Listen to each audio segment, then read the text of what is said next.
Muy buenos días, queridos estudiantes de cambio climático. Empezaremos la clase de hoy, del miércoles 3 de julio. Estuvimos hablando un poco sobre justamente el primer conversatorio que estuvimos ayer de la carrera en conmemoración de los 25 años y habían datos bastante interesantes con respecto primero a la basura. Entonces, si bien que se pensaba que se ha producido menos basura, no, más bien se produjo más. Tenemos como, comparado con el año pasado, tenemos 80 toneladas al día más. Y según el expositor, es el profesor nuestro, el Pedro, la mayor parte de esas 80 toneladas extras son plásticos.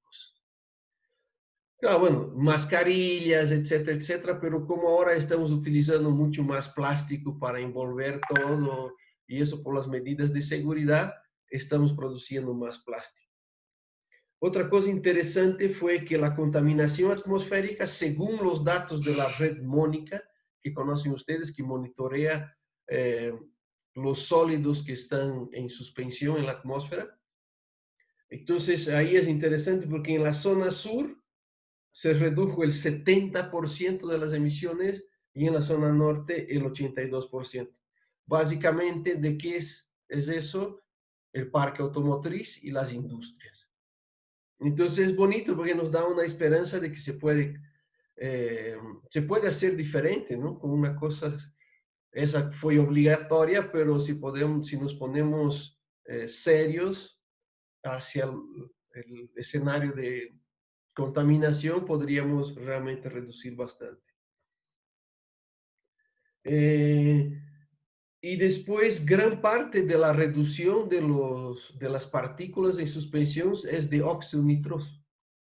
Y ustedes saben que el óxido nitroso es súper oxidante, ¿no? Y es un gran problema para la salud, porque gran parte de las muertes que tenemos en Cochabamba están asociadas justamente a la intoxicación por el óxido nitroso. Entonces, problemas de vías respiratorias, de pulmones, de riñones, todos esos de hipertensión están asociados a la respiración del óxido nitroso.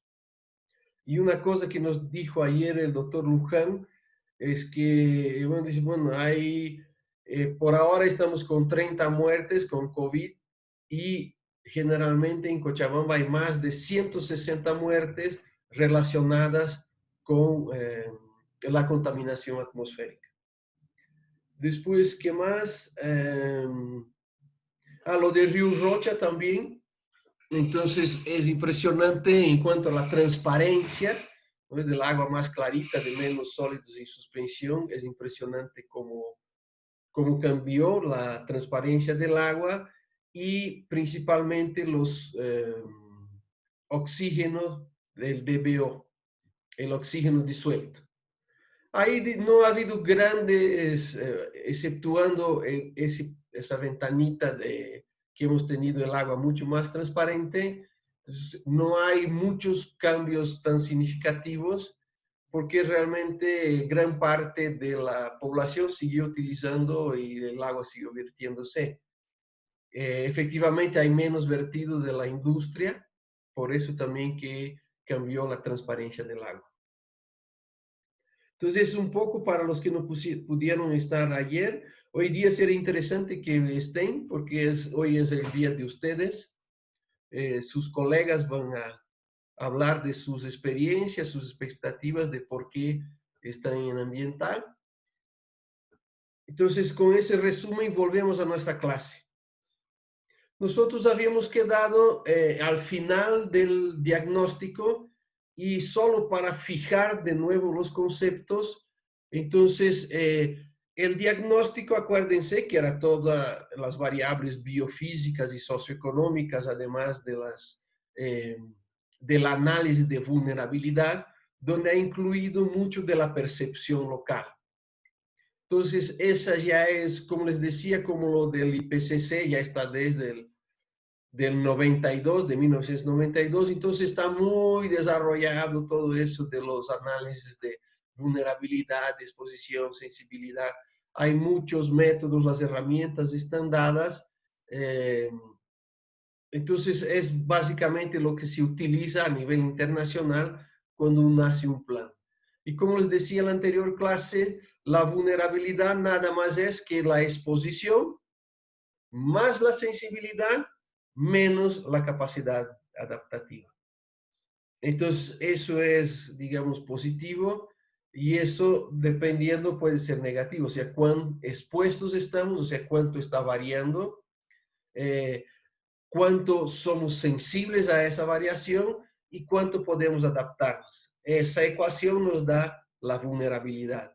Y habíamos visto también en la anterior clase que la síntesis de la vulnerabilidad está muy relacionado con las variables bioclimáticas y biogeográficas locales. Por eso en la anterior clase hemos insistido tanto en eso, en conocer ecológicamente el contexto, porque así uno tiene mucho más claro a cuál es el camino que va a seguir.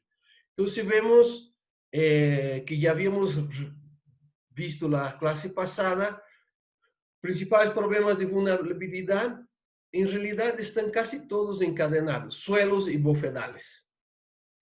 Ganadería, la ganadería depende de los bofedales y del suelo. Unos servicios básicos y hábitat es un poco como vive la gente ahí.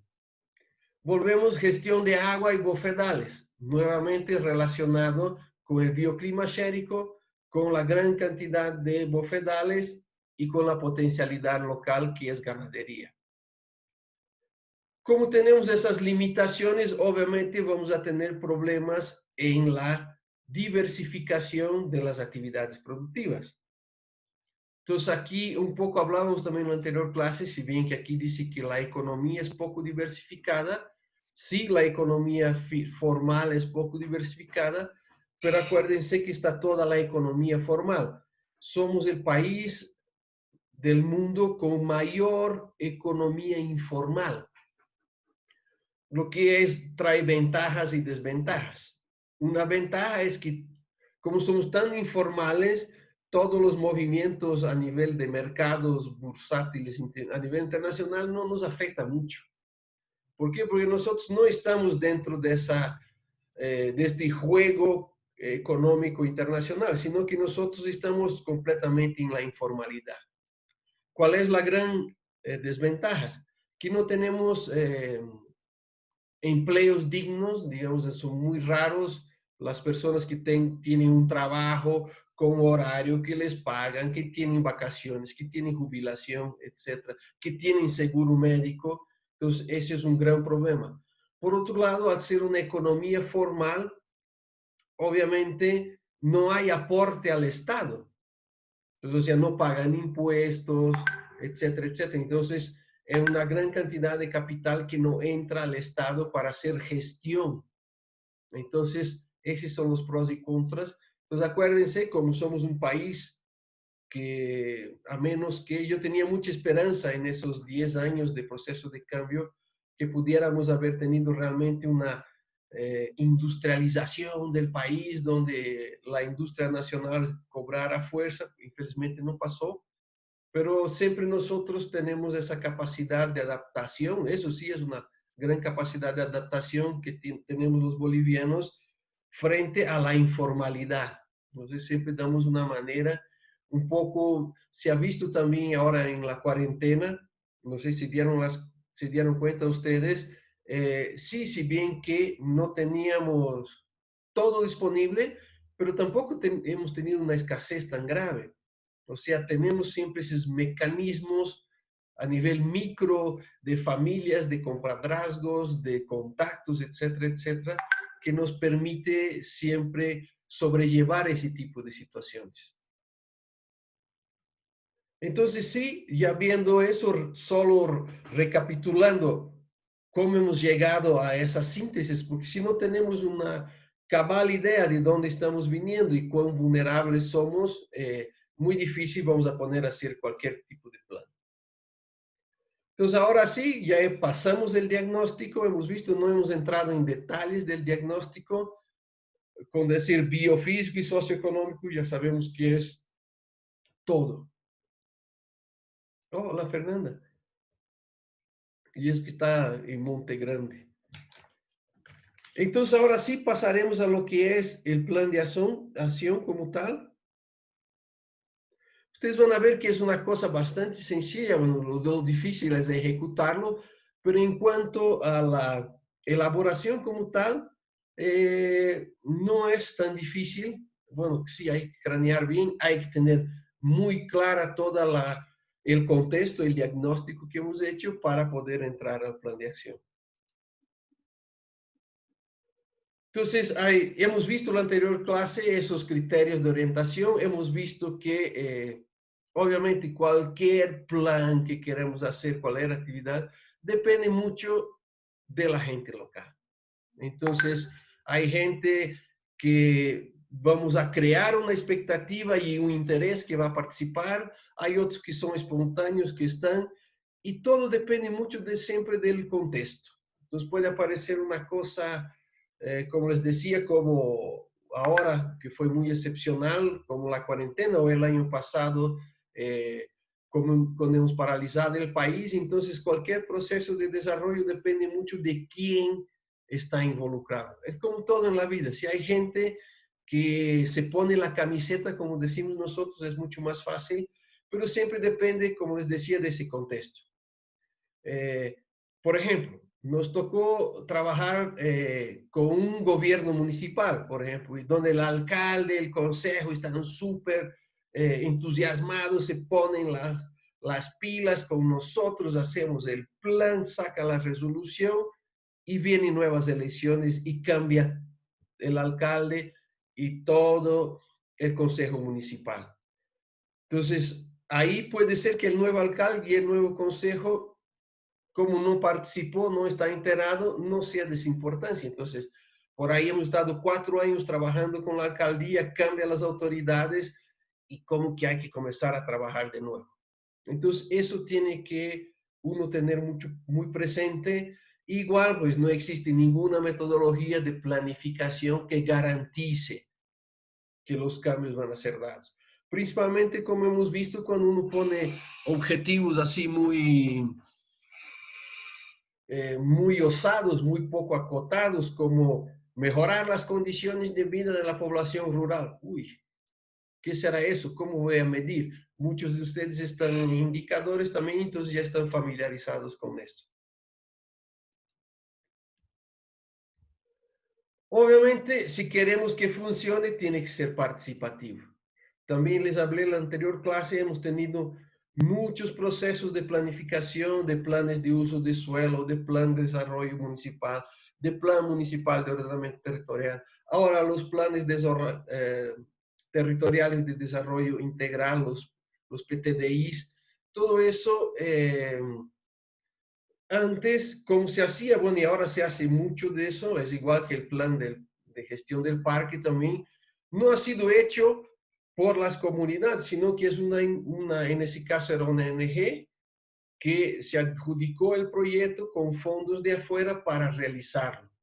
Entonces, el problema que hemos tenido siempre eso, es el proceso de planificación, justamente por falta de capacidades o por falta de visión o por falta de recursos, no hacen los que están interesados. Generalmente venimos nosotros de afuera, como especialistas les hacemos, les damos el documento y muchas veces eso no pasa a la ejecución. ¿Por qué? Porque viene desde afuera.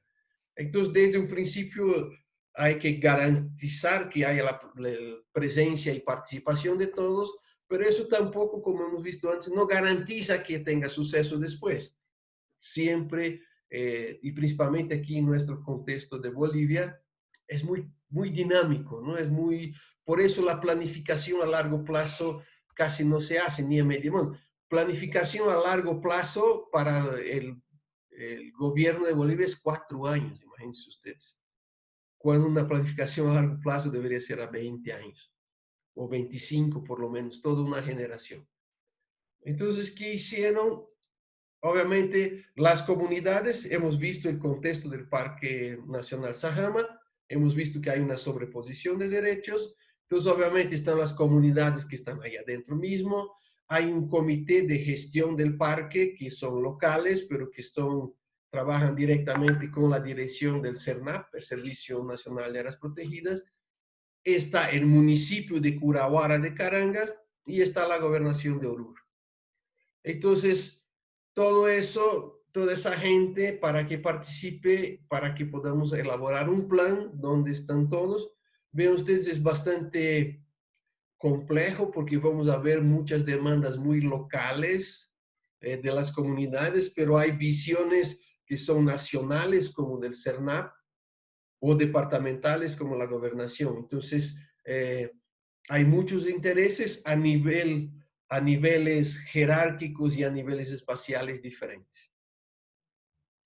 Entonces, principalmente, ese objetivo de participación en el proceso, bueno, es para que obviamente todas las autoridades y personas que tienen que ver con la gestión del parque estén involucradas, pero principalmente para tratar de que exista una sensibilización hacia el parque, para poder cambiar las actitudes, principalmente, como dicen ahí, los jóvenes, los líderes, los niños, todo ese, para que exista ese compromiso con la madre tierra.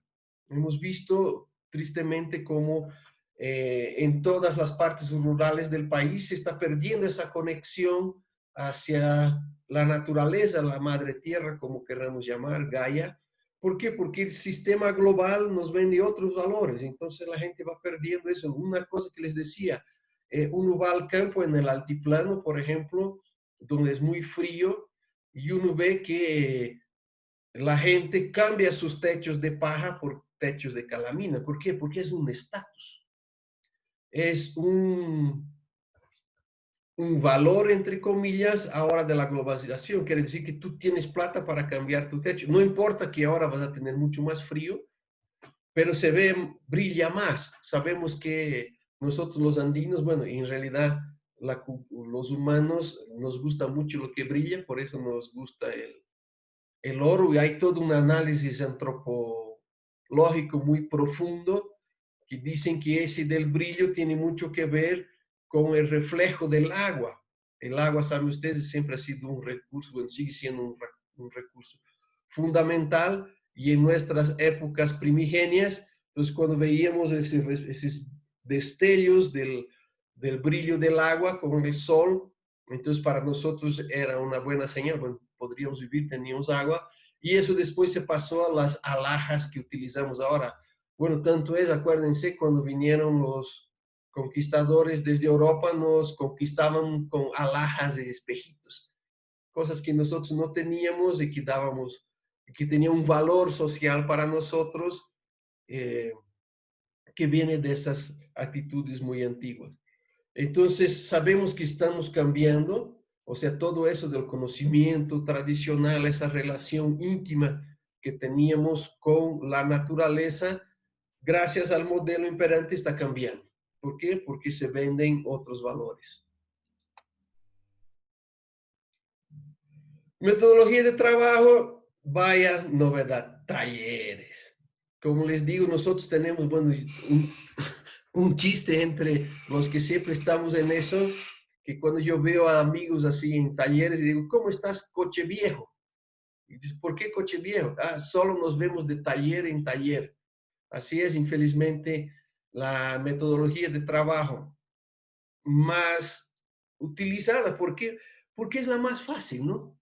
O sea, juntas la gente y en un día o un par de días puedes tener información que te dan eso. Entonces, en ese caso del Parque Nacional Sajama, son 2 años de talleres, pero al final, si uno va a contar, deben ser 8 talleres, tampoco es mucho, ¿no? Entonces, ahí es otra cosa que es muy difícil tratar de imponer o que se trabaje así, es que sea desde adentro, ¿no? La gente, y bueno, en realidad lo ideal ahí sería hacer la técnica que hacen, por ejemplo, los antropólogos. Uno se va a vivir ahí 2 años y con ellos construye, entonces hay un liderazgo externo, un interés externo, pero es para un fin que creemos por lo menos que es para el bien de todos. Lo que sí cada vez más se utiliza y nosotros dentro del proyecto BLIR cada vez utilizamos más las actividades lúdicas. ¿Qué es lúdico? Ah, ¿cómo andan con sus glosarios? Anótense lúdico ahí. Entonces, que es uno donde uno se divierte y aprende divirtiéndose. Entonces, hay eso en comunicación, se ha desarrollado mucho. Bueno, nosotros los técnicos deberíamos tener más preparación en eso porque imagínense ustedes, pónganse ustedes ahí en el papel de que ya son profesionales y les toca hacer un taller, por ejemplo, en Tiraque con 60 comunarios que solo hablan quechua. Pues, ¿cómo hago para que esas 60 personas que tienen otro idioma, que no es otro país, sino que es a 1 hora de aquí, eh, ¿cómo hago para comunicarme con ellos? Acuérdense, comunicar es diferente de informar. Informar es más fácil, es solo ir y dar la información, pero comunicar es cuando hay el diálogo, ¿no? Es cuando me preguntan, responden, donde realmente ellos generan su propia visión sobre el tema que estamos hablando. Entonces, cada vez hay que ser más creativo. Como les decía antes, nos aprovechábamos de la gran pobreza en el campo, entonces, bueno, se daba refrigerio. Bueno, de cualquier manera uno tiene que dar refrigerio, almuerzo, pasajes. Si no, no van. Pero ahora incluso así ya la gente no va, porque piensen ustedes, es igual que nosotros tenemos nuestra vida, tenemos nuestra actividades diarias y estamos dejando de hacer algo de nosotros para ir a hacer algo que a veces no entiendo muy bien, si bien que dicen que es para mí bien, pero yo no lo tengo muy claro cómo eso va a ser efectivo. Y luego vamos a ver cuando empecemos a trabajar ya con el plan y los ejes, ustedes se van a dar cuenta también que después todo eso, que era un montón de información que logramos a interpretarla y condensarla, después en la ejecución empieza a diluirse de nuevo. Entonces ahí es donde uno tiene que tener muy claro la ruta crítica para ver qué es lo que va a hacer y cómo va a ser. Y finalmente, una de las cosas muy importantes es que, imagínense usted, si para nosotros que somos esa clase privilegiada de la academia, nos cuesta mucho, entonces imagínense para la gente de campo, ¿no? Que muchos de ellos tienen primaria, muy poco secundaria, las mujeres a veces ni primaria siguen con su idioma materno original, entonces les cuesta mucho más. Si a nosotros nos cuesta, imagínense a ellos. Entonces, es muy importante desarrollar las capacidades locales de la gente para que la gente misma se apropie y tenga las competencias necesarias para llevar a cargo el proceso o reajustarlo, ¿no? Porque, como decíamos ahí, no son, no es una solución mágica, depende mucho de todos los contextos, como hemos visto, si la gente está involucrada o no. Ninguna metodología hace que eso sea realmente efectivo. O hay los contextos. En el caso del Sahama es muy evidente, entonces, donde se está trabajando en un plan de manejo del Sahama, pero por otro lado viene una ONG y les distribuye palos y alambre de púa para que cerquen sus propiedades individuales.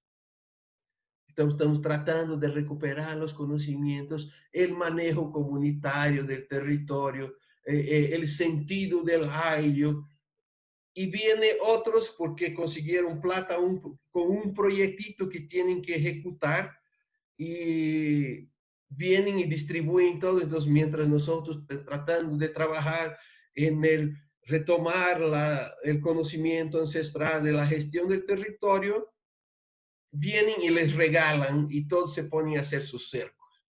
Entonces, ¿cómo puedes combatir? No es muy apropiado el término, sí, pero ¿cómo puedes enfrentarse a ese problema? Entonces, donde la gente dice, no, pues si me estamos regalando, o sea, no vas a ir a pelear con el ONG, con la gente ahí, entonces ahí es donde uno tiene que tener mucho criterio, juego de cintura, saber dar un paso atrás muchas veces, que es mejor para después avanzar, pero vean ustedes que es bastante complejo y muy cambiante, porque siempre depende de intereses muy particulares, sea de la ONG, del municipio, de la gobernación, de las mismas personas. Hay una, en psicología hay uno, no sé si leyeron el artículo del doctor Herbas, que decía cuáles eran los factores que interferían en el comportamiento en la cuarentena, y muchos de ellos hay un concepto que es de costo-beneficio propio. Entonces, como el caso de la cuarentena, ya, si me quedo en casa con mi familia, todo eso, ya, no me voy a enfermar, pero si salgo voy a poder ganar plata, allá. Entonces, ese riesgo tengo, bueno, voy, sigo trabajando. Entonces ahí, entonces incluso ese tipo de decisiones personales uno tiene que tener claro, porque a veces, y es muy fácil, bueno, ustedes saben que yo soy bastante soñador y romántico, pero a veces uno tiene que tener los pies en la tierra, ¿no? De saber qué es lo que uno puede hacer. Claro, también soy bastante optimista y creo que podemos cambiar. Entonces, todas esas cosas, incluso del carácter de uno, al final influye. Entonces aquí vean una visión del grupo Sahama. Aquí hemos visto, aquí había grandes bufedales, aquí está el Sahama, aquí están los ríos, la carretera interdepartamental. Ven ustedes que ellos han puesto sus arbolitos ahí también en La Pampa. Sabemos que en La Pampa no da, pero bueno, incluso ahí debería entrar el diálogo de saberes, pero está bien. Ellos tienen una visión de cómo quisieran hacer. Aquí están los payachatas, el Parinacota y el Pomerape, y aquí están ellos tratando de hacer piensan ya tener como pequeñas infraestructuras para poder transformar sus productos, también para el turismo y esas cositas. Entonces hay una visión que ellos han hecho hasta el 2025. Ay, pobre de la Fernanda, cada vez se cae fuera. Hay una cosa que siempre uno se confunde, y yo quisiera que ustedes vean cuál es la lógica para que después cuando les toquen trabajar, bueno, ustedes ya han trabajado, han llevado la materia de proyectos, me acuerdo que el Diego me ha dicho, creo, con el Lalo. Entonces uno tiene que tener claro cuál es la ruta crítica que uno tiene que hacer. Ahorita vamos a volver a la misión y a la visión. Claro, obviamente cualquier plan es igual que cualquier institución, tiene que tener una visión y una misión que vamos a plasmar. Pero eso, ¿cómo se plasma? Así. Esa es una estructura jerárquica. Entonces, tenemos el plan, que es lo que vamos a ver, el plan es estratégico, está ahí arriba, el plan da los ejes estratégicos del trabajo, luego eso yo bajo a programas. Entonces, cada eje casi tiene sus varios programas en el plan, y esos programas yo lo tengo que volver a cosas ya operativas, los proyectos. Y los proyectos tienen sus actividades y tareas. Entonces, acuerden siempre, el plan es el que da la visión global, estratégica. Dentro del plan tengo varios programas para atacar los ejes estratégicos que yo he identificado. Luego, tengo los proyectos